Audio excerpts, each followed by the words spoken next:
For many immigrants, a routine day can take an unexpected turn. A knock at the door, being stopped on the street, one moment can change everything.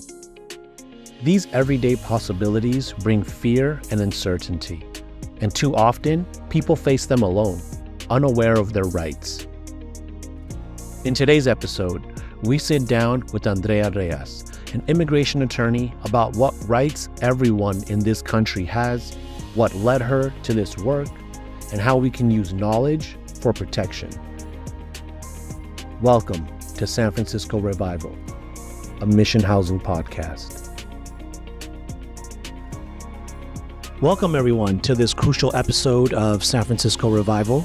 We are joined here by Andrea Reyes, immigration attorney at CARECEN, the Central American Resource Center of San Francisco, and formerly of Mission Action in their deportation defense program. Andrea, thank you so much for joining us. Thank you so much for having me. Listeners, please remember to like, subscribe, and share this episode of San Francisco Revival with all of your networks. So we'll be getting to some vital Know Your Rights information soon. But I kind of wanted to start off with just asking how you're feeling, right? Like, you're an immigration attorney. You are in the daily thick of things when it comes to everything immigration, deportations, and all the fear and insecurities and uncertainty that surround that. So how are you doing? How are you feeling in this current political and moral moment? That's a big question.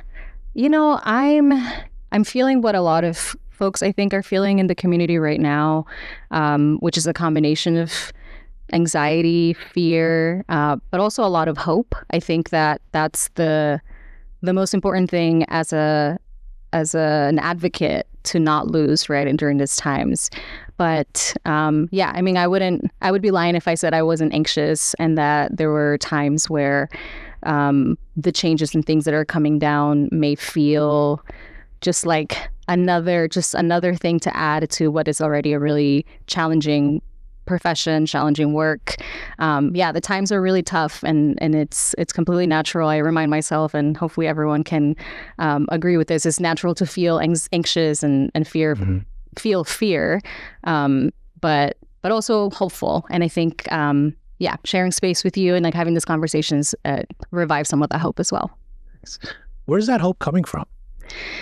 I think it's coming from the fact that, you know, we've been here before, I think in a different, perhaps in a different way. At the time, during the first Trump administration, there were a lot of unknowns, and, you know, the community came together and fought back and were successful in many ways, legally, right, in the courts or in the communities, pushing back and making their voices heard. This time around, I think I knew things were going to move more quickly, just given the circumstances and given that the Trump administration now perhaps knew how to act, having the first administration, you know, having done whatever they did and knowing what worked, what didn't work. And so I knew it was going to move more quickly and that perhaps it was going to be worse. And in some ways it has been. But what is really hopeful for me, at least, is that because we knew, right, this is not new to us, we knew what to expect, and to some extent we had a lot of tools ready, we had a lot of systems set up, and it was a matter of just, you know, shaking up the dust and picking it back up and then getting back to work. And I think that's been really, really hopeful. And like seeing the response of the community as well.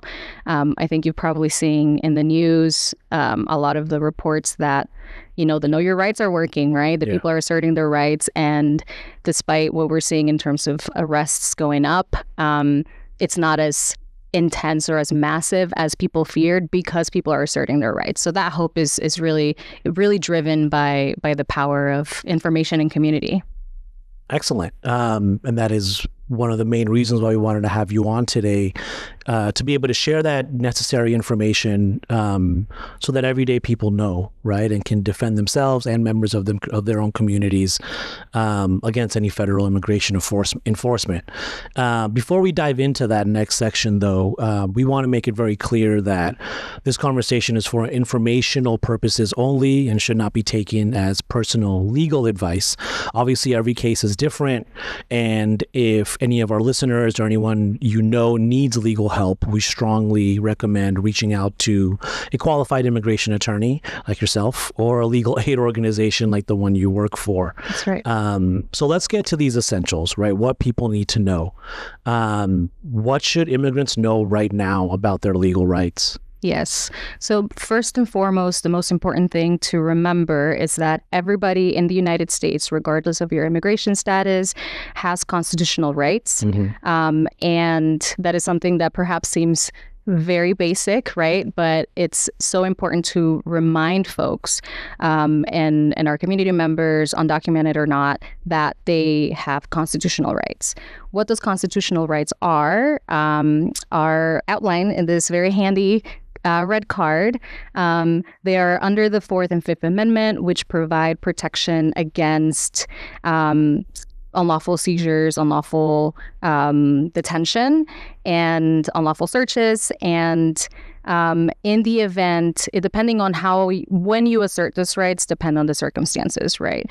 And so I think that more specifically, in the event that an individual is approached by ICE or by any law enforcement agency, folks have to remember that the number one, most basic, most important information that they need to know is that they have the right to remain silent, meaning that you do not have to speak with an official, you do not have to answer any questions, and you can assert your right to remain silent. All right, so let's get into the essentials of what people need to know.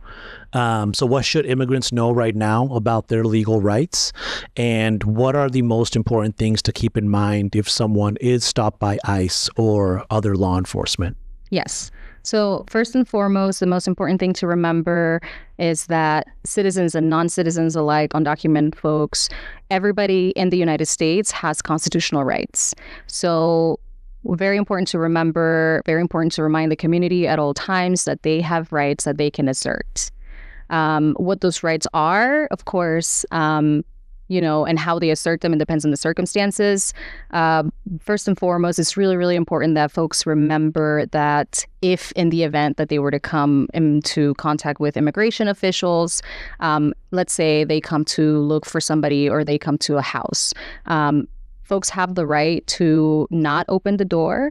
ICE cannot enter your home without a signed judicial warrant. If an ICE officer or any law enforcement agent comes to your home, knocks on the door, the first thing somebody needs to do is ask to see a warrant. Oftentimes, ICE officers carry with them administrative warrants. These are not judicial warrants that allow them to legally enter your home. So the only way they can enter your home is if you allow them to, if you give them permission, meaning if you open the door. So very important to remember, if ICE comes to your house, do not open the door unless they have a judicial warrant signed by a judge.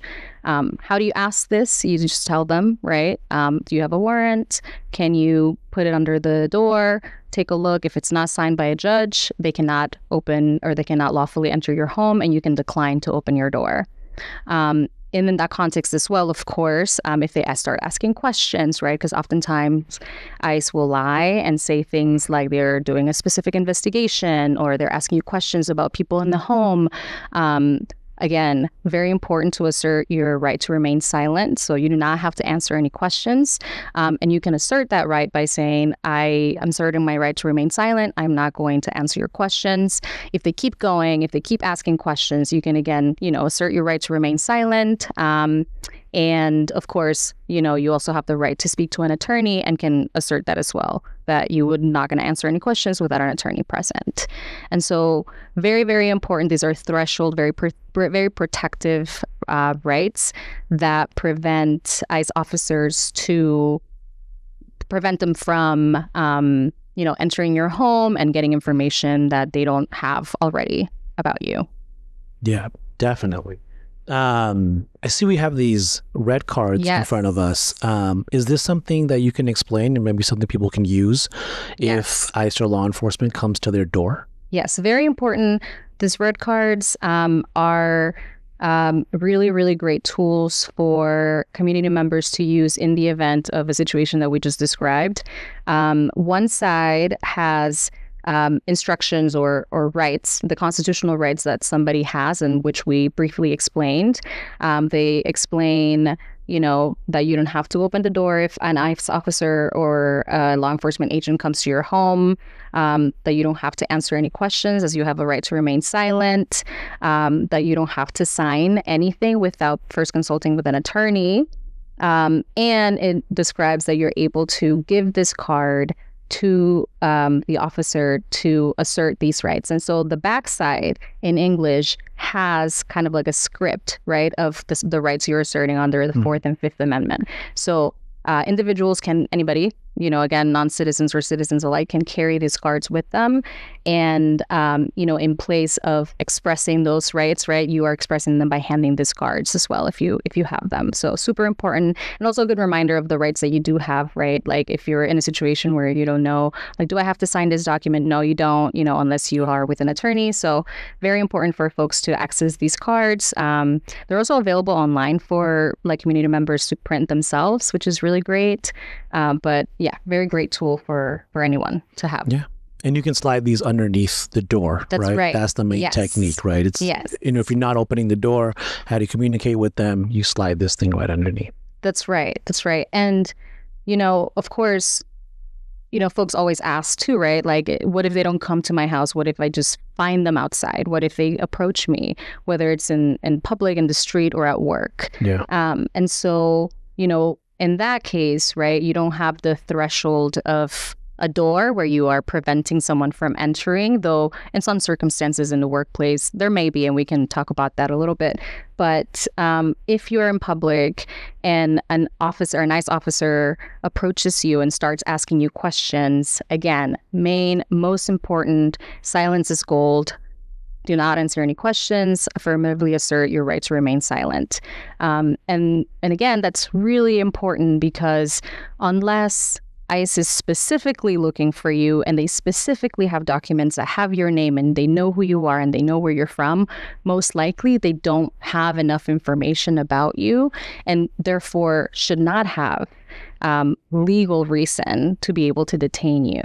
And so individuals can protect themselves by asserting this right and not do ICE's job for them, right? Like, do not give them more information. Do not give them any information about yourself if you don't need to. Yeah, definitely. And these cards we got from the Immigrant Legal Resource Center online, ilrc.org. And they have in multiple languages. As you mentioned, you can print these out yourself. You can also order some if you need to, if you're in your organization or part of any community group. You can order them in multiple languages and share them with any members of your community. And as you mentioned, this is something that's good for citizens, non-citizens, folks who are undocumented alike. So you mentioned a little bit about what to do if ICE shows up at your workplace, right? Yes. What are things that certain organizations can do, and are there certain things you've already seen implemented by certain community organizations? Yeah, I mean, I think the enforcement in the workplace is something that advocates are tracking very closely, given what we saw during the last Trump administration and some of those, bigger workplace enforcements that we saw that were not common under the, previous administrations. And so similarly, like ICE coming to a private home, if whether it's your office or your business is one that's not necessarily readily accessible to the public, again, there are spaces that are private and that ICE cannot just enter without permission. And so it's really important for staff and for business owners alike to train their staff, to train their employees to, if your door is normally locked, do not open it. If it's ICE, again, if it's a private space, you can assert similarly your right to not open the door without a warrant. If you do have a public space that whether the public or, can access easily, then officers can also access easily. But the fact that they can enter a public space does not mean that they have the right to arrest anybody, to talk to people, to look through your things, to go through your, So at that point, if you do have an open space that is accessible to the public, very important, again, to train your staff and your employees to not speak to law enforcement officials or not speak to ICE, to assert their right to remain silent, and of course to not just provide information that you don't have to provide. And so again, the rights still apply, the right to remain silent, the right to privacy. If there are spaces that are private, like offices or marking them as private, will provide that division and protection against ICE entering other spaces. But again, information or informing and educating your staff and employees is the most important to remember. Like, do not speak to officers, do not answer any questions, even if they're not looking for you, if they're asking about somebody else, like, I'm asserting my right to remain silent. I cannot answer any questions without my employer, right? And then at that point, you can, have your employer assert those rights as well. Yeah, definitely. And then the one last thing just to note, of course, is, these situations are very stressful and, in the moment, right? Like, you're trying to think of all the things that you need to say and to assert your rights. That's why these cards are really important to have, right? Because even if you're not like passing them under a door, you're handing them to somebody and you're asserting your rights in that way. So it's a good reminder to have these handy. And another thing that's really important is that, even if you assert your rights, even if you do everything right, they still may detain you, right? They still may detain you or arrest somebody. And, at that point, the most important thing to remember is just, do not run, right?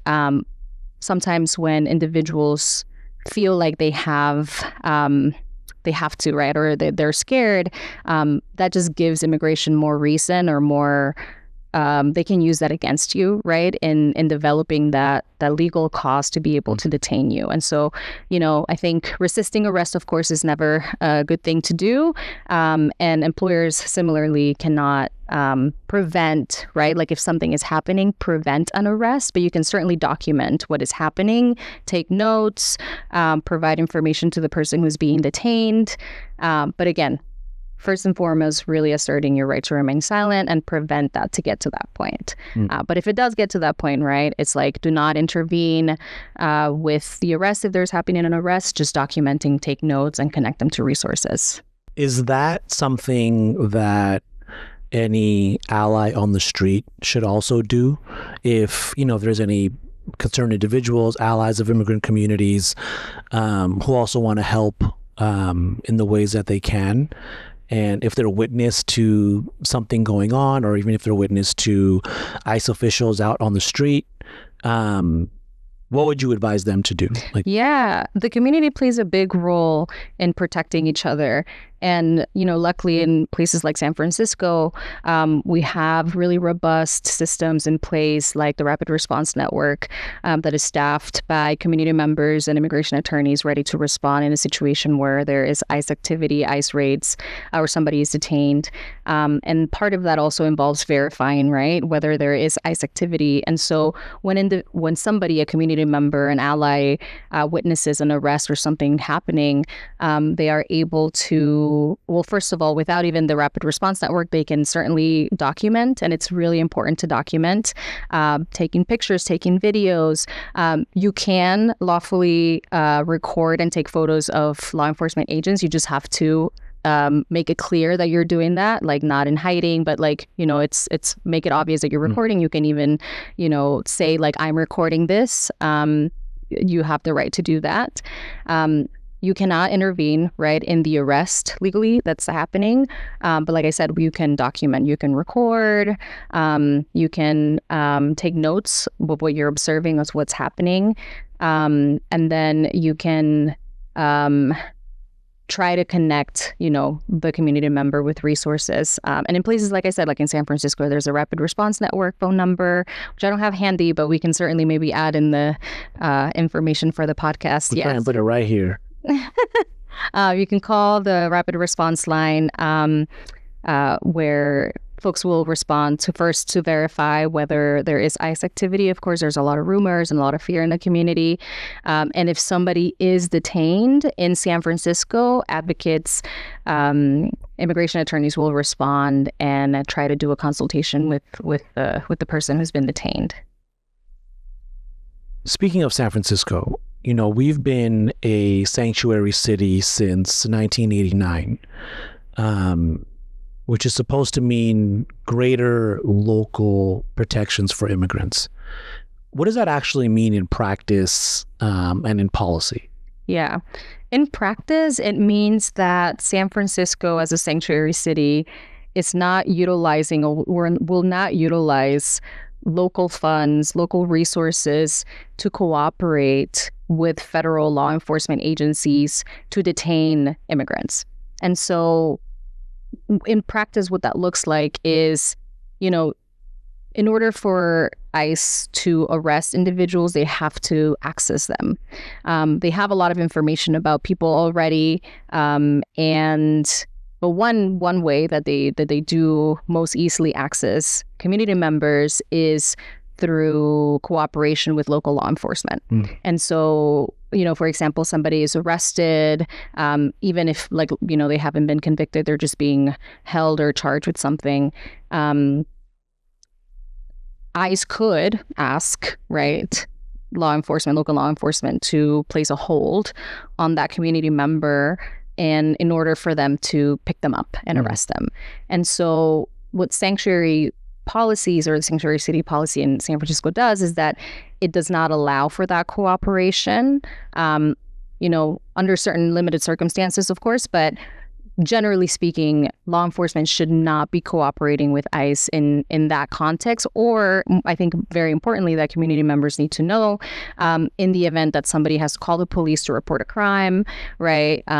There shouldn't be that fear that then law enforcement is going to share that information with ICE or any other federal agency, law enforcement agency, that could lead to some kind of detention or deportation. So yeah, in practice, what it means is that there isn't as strong of a cooperation between law enforcement in the city and ICE for the purposes of detaining people. Mm-hmm. Thank you for explaining that and for explaining a lot of rights for everyday people, citizens, non-citizens alike, as you mentioned. I think at a point right now, it's extremely important for us to just be very transparent about this is the rights that everybody has and to try and empower folks with that, right? So I appreciate your help in getting this information out, not just with your day-to-day job, but then also coming on this podcast as well. I've known you for 10 years now, and we've been in this work for 10 years. I want to know, how did this journey begin for you, and what kind of got you into immigration law in the first place? Yeah. Oh man, it's been 10 years. I started doing immigration work as a Dream SF fellow, actually, which is a program of the City and County of San Francisco that provides professional development for immigrant, documented, at that time, like folks who had DACA and undocumented youth, to give back to their communities, to work in immigrant serving nonprofits, organizations. And I started my journey at Mission Action, formerly known as Dolores Street Community Services. And this was right at the end of my senior year in college. And once I graduated, I was able to stay on as a legal assistant. And I stayed on as a paralegal for several years, for about 4.5 years. And so, my journey began, many years ago in the community, in the Mission, doing removal defense, which I continue to do now as an attorney. And it was really wonderful, right, to begin that journey here in a city like San Francisco at a time that became even more important to be in community and in support of immigrant communities, right? This is right before the first Trump administration. And not to say that things weren't challenging, right, under the previous administrations, as it always has been. There were a lot of Obama deports dreamers pins in our spaces. Yeah, there were a lot of things happening. Justifiably. Right, exactly. And so it was a challenging time, but, things just became a little bit, maybe just more in your face. And the empire exposed itself a little. Exactly. But yeah, and then I had the fortune to be in a space that was so, welcoming and kind of took an just I don't know, an interest in mentoring me through this process. And I think I, of course, realized at that time that it was something that I was very passionate about too, just because of my own experiences, but also because of the need at the time and now. So that's where my journey began, and it's still going. I know. I got to meet you at Delaware on my first day. Yes. I was doing introductions, or I was being introduced in every office where I met you that day. And interestingly enough, I also met my now wife. That's right. During that day as well. It's a funny story for a maybe less serious podcast topic episode on how I met my wife the first day.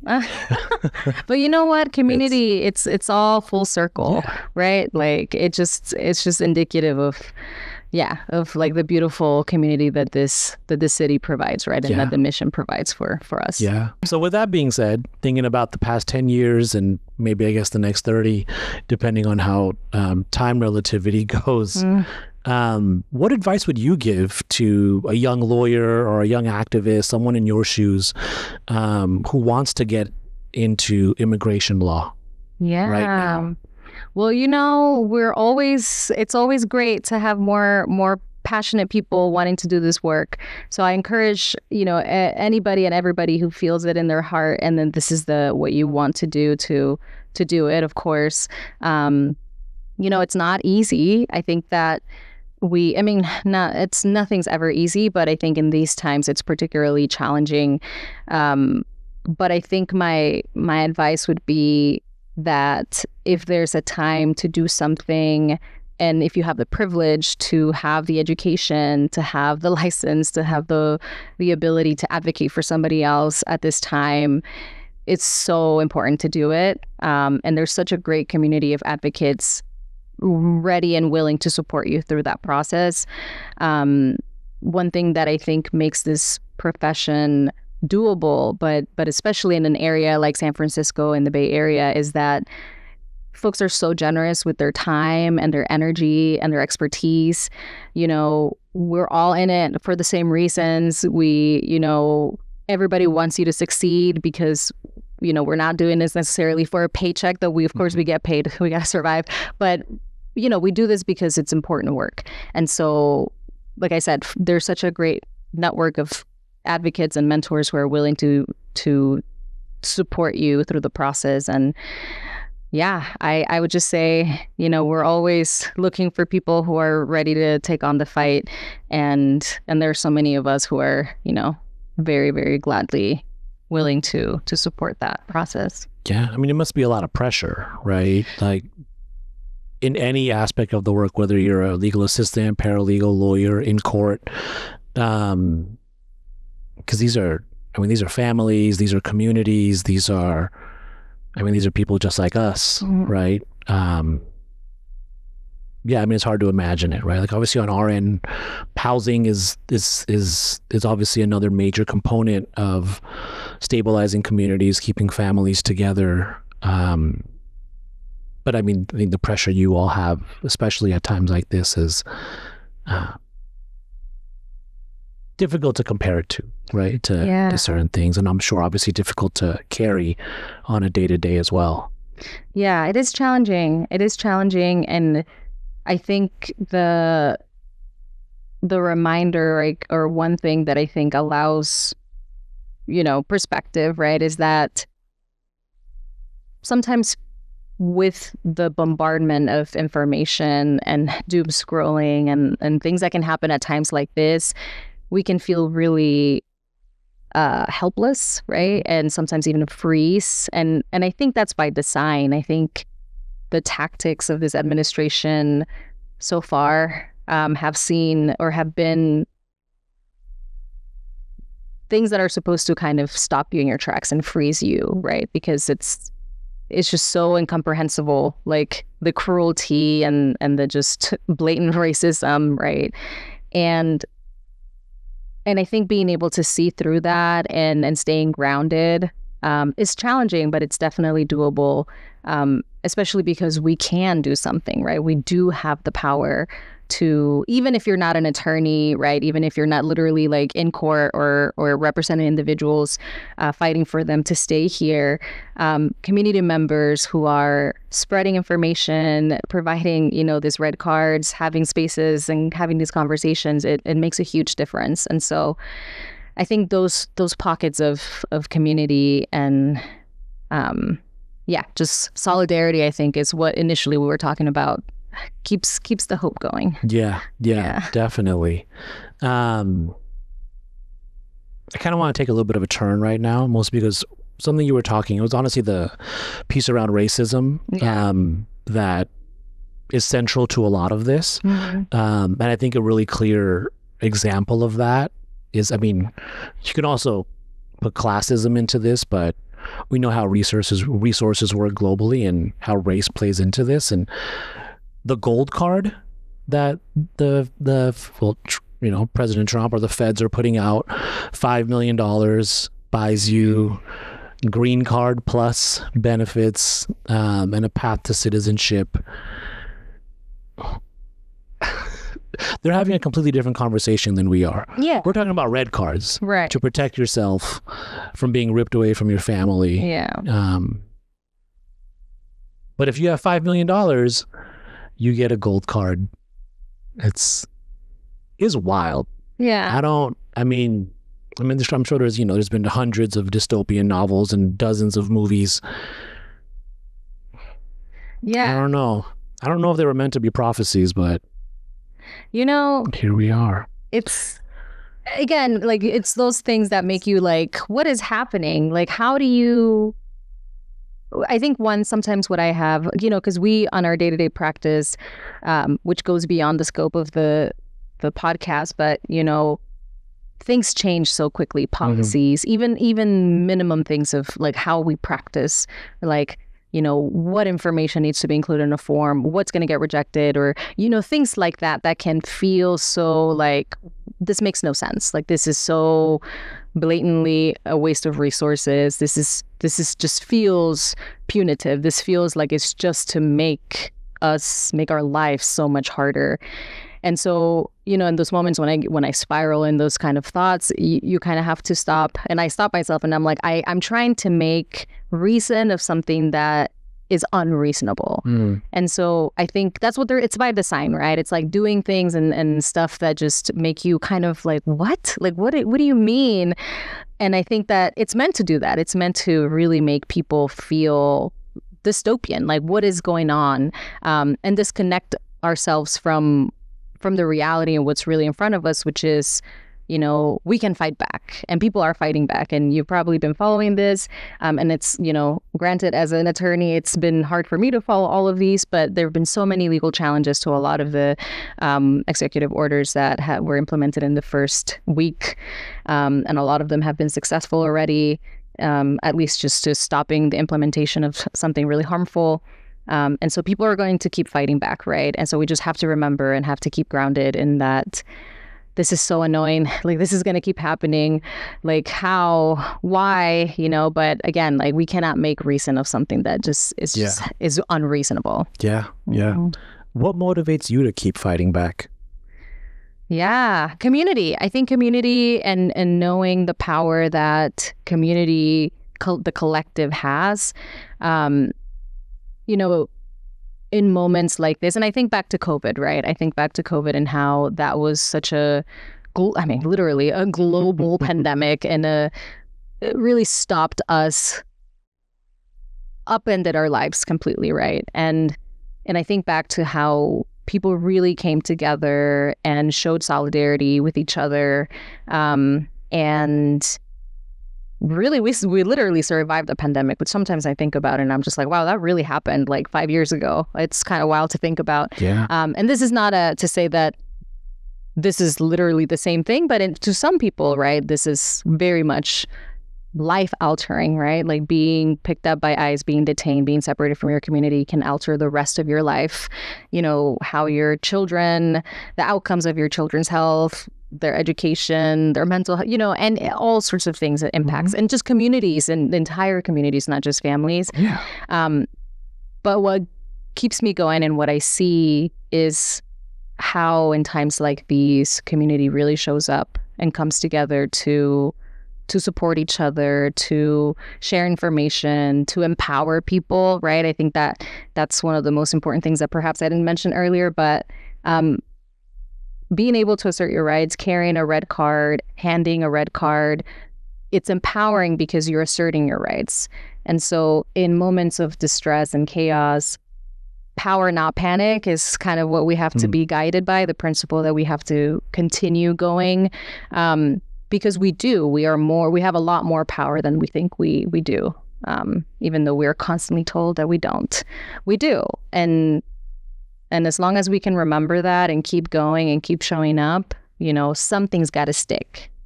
You just have to keep throwing it all and see what sticks, but something's got to stick. Yeah.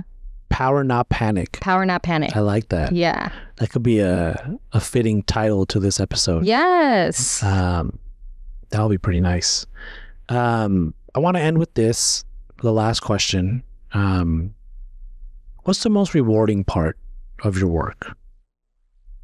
There's so much. I don't even know. I feel like sometimes it's like little things, like even having, you know, doing a consultation for somebody who didn't know that they qualified for relief, right? And now the possibilities have opened for this person, but I know that it's not just for this person, it's for their entire families.